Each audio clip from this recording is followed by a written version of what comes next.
Hey guys, Gwyned here. I am bringing you the top 8 match from MPDC 2903.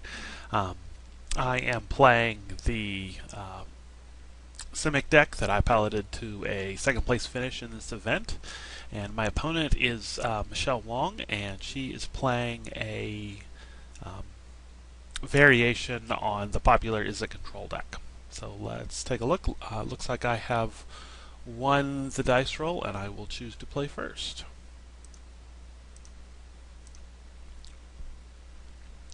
Alright, for my opener here, got a mix of 3 spells and 4 lands. Basically the deck is very similar to just a mono-green Stompy deck, but splashing for Treasure Cruise as well as Anticipate. This looks like a fine opener. We will go ahead and keep this. And my opponent mulls down to 6 and keeps his 6. Close that. So I was here just going to run out the Visionary. Don't have anything I can do. Unfortunately, don't have a 3-drop. That would have been nice, but it doesn't matter. My opponent is able to Magma Spray it. So draw another land, which isn't really what I'm looking for, but I will go ahead and pop his Evolving Wilds, grab an island, and that way too, hopefully not draw too many more lands. Draw into a second Disciple, which means I just have to pass the turn back. And my opponent plays down Coral Barrier. He's apparently running these main deck, which is a little bit unusual. A 1-3 for 3 is nice, but not great.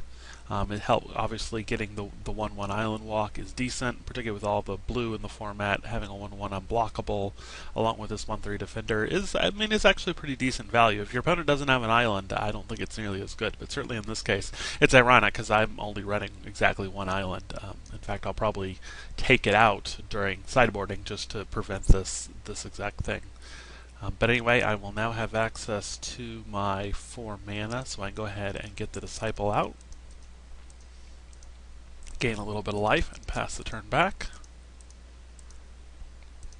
My opponent's going to go ahead and attack in with the 1-1. No, he's going to go ahead and Lightning Bolt first. So he'll Lightning Bolt the Nylea's Disciple. Pass the turn. I draw into a 3rd Disciple. So I'll just continue to run these guys out. He's got an Evolving Wilds that he pops, and as well as the second Coral Barrier. So now this is a little bit of an interesting spot here. Obviously, between these 3, he has the ability to block my Nylea's Disciple, and I'll only be able to trade for 1 of them. But this deck isn't running any flyers, and it doesn't have a whole lot of removal, so and I've got enough creatures that I think that's just a trade I'm going to have to be willing to make. Particularly with another Nylea's Disciple waiting, I think I'm going to be able to push through. So we'll go ahead and run out that Disciple first, though, just to make sure I go ahead and get the full value off the Devotion. And then swing in here. Obviously, he's going to go ahead and triple block.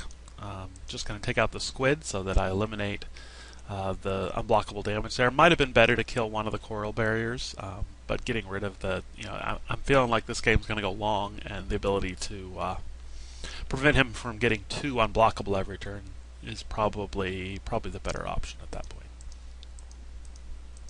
So on his turn, my opponent's looks like he's got what do you call that? Oh, Treasure Cruise. Okay, I was thinking he was playing the double 2/2, the Ujutai summons, but it looks like instead he was playing Treasure Cruise. So I draw another land. Really not what I'm looking for, but that does allow me to go ahead and throw these away and cast Treasure Cruise, and draw into another land as well as Anticipate and Alpine Grizzly. Just going to go ahead and hold off here for now. Since he's holding back the Squid, to block, I'm happy to hold back my Disciple. So now he has the Rise the Eagles. It's one of the flaws I notice about this deck is I don't really have a good way of dealing with flyers other than the 4/5 Monsters guy, which does a decent job. But other than that, in at least main deck, I don't have a lot of good ways of dealing with that. So go ahead and cast Anticipate here. Keep the Grizzly. Toss the lands back, obviously. Drop to the Swordwise Valor, and now I'm willing to go ahead and attack in with this. Interesting that he didn't block. He just went ahead and took the damage. Could have blocked with his birds there. Could have blocked with a bird. Well, probably not a bird and a Squid, because that would be but easily could have done this block, could have done this block. I'm kind of surprised that he didn't block there. So he drops a Bloodfire Mentor. Interesting choice for this deck. Very, very controlling card, obviously, against aggro. Having an 05 is pretty decent, simply because it's going to allow you to see a lot of, not only to be able to block a lot of aggressive cards, but also be able to see a lot more cards due to the looting effect. But I'm not sure how good it is here. So he'll continue to swing in, drop me down to 22, but the life gain I got off those Nylea's Disciples is turning out to be very valuable in this game. So I'll go ahead and cast Anticipate. I do find the Nessian Asp. The Nylea's Disciple would have been nice, but obviously the ability to block flyers is way more important here. So go ahead and get that down while he's tapped out. And I'm just going to be aggressive here. You know, obviously he can make some pretty advantageous blocks here, but in this case I'm happy to continue just to trade one for one. I'm going to have to do it at some point anyway, so I might as well do it here. And I do still go ahead and get in for 3 damage. Dropping my opponent down to 16. His turn, my opponent, now he has Digitized Summons, one of the new cards from Dragon's Atark here. Very, very similar to it's not in the graveyard anymore. The spell that summons the 2/2 birds, but is a little bit better. Well, actually, I think it's worse, to be honest. This is nice because you get both of them right away. The delay on this, it's similar, but I still think this one's just a little bit better. Alright, so he's just going to hit me for 1 here. Draw an Evolving Wilds, which I'll immediately go ahead and drop in my graveyard. And that helps fuel this second Treasure Cruise, which I'll go ahead and spit out here. And draw into a second Nessian Asp as well as a Courser. I'm going to go ahead and play out the Courser here just in case he's holding up counter magic. I don't think he is, but it's definitely the right play there. So here I'm just going to go ahead and pass the turn back. I don't have a lot of good attacks here, and I want to see what he's going to do before I commit to another attack. So he'll go ahead and get his other flyer here, and he's going to swing in with the team. I was wondering why he was swinging with a Bloodfire Mentor. But leaving, has to leave the monk back, of course. So obviously just block with the Nessian Asp here. And he's content with that attack. Oh, I see, and he's got a Lightning Strike to go ahead and finish off the Nessian Asp. That's fine. It's basically a 1.5 for 1. Obviously this just blocking half of this card, but still, that's perfectly fine value for me. I'll draw an Aspect of Hydra. That's going to be really nice. In a mono-green deck like this, Aspect of Hydra is just so good, allowing you to push through for massive amounts of damage, particularly if you can also get it on a creature that has trample. So here, just going to go ahead and drop the Asp, and as well as another Grizzly. And I'll go ahead and swing in with these two. He's going to go ahead and offer to trade either one of these. I'm going to go ahead and kill off the monk. Oh, looks like he's got a trick here. Oh no, he's just going to go ahead and loot with this guy, which is fine, and pass the turn back. See what he's got here. Got more monks. Ping me for 1. And I draw Stampeding Elk. And this is one of the MVPs of this deck is just getting a 5/5 for 5 that gives all your creatures trample. It's just really, really powerful. And in this deck, the ability to have 8 power is just really, really simple. So this has been definitely the MVP of the deck. Go ahead and drop that down. Here, go ahead and attack in with these. Gonna allow me to push in for quite a bit of extra damage here.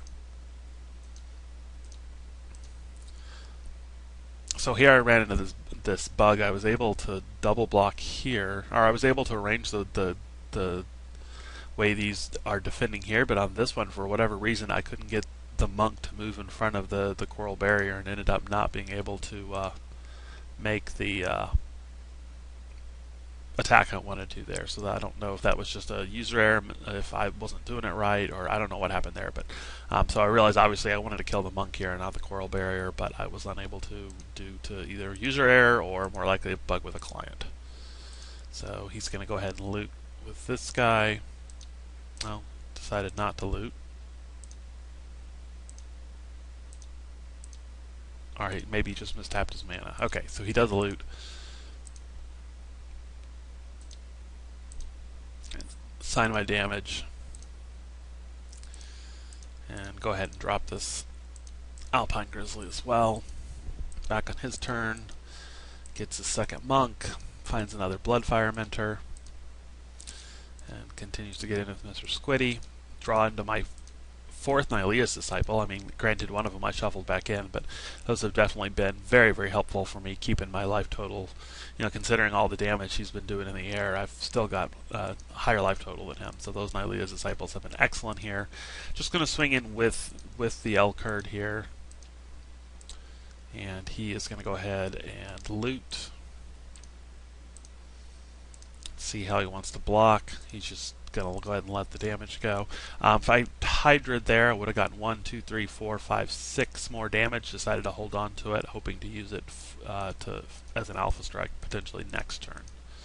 So here he's got another Coral Barrier. So that's his third one. That's been pretty consistent source of damage for him, not to mention pretty decent defense. And that's all he does. I draw an Anticipate, which I will immediately cast. Find an Epic Confrontation. Quite nice. This is another really strong card in this deck.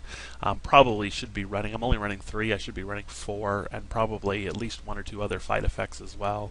This deck just has so many high-powered creatures that these fight cards are really, really strong. So I'll go ahead and try to kill off the Bloodfire Mentor. He's got a negate to prevent that. But in some ways that's good because I drew the negate out of his hand defending that rather than to defend this aspect of Hydra. He doesn't block, and so I'll go ahead and use the aspect here. He taps his mana like he's going to do something, but he's all out of mana, doesn't spend the mana, and I go ahead and deal lethal damage to him. So that was game 1 of this top 8 match. I'll be back in just a minute for game 2.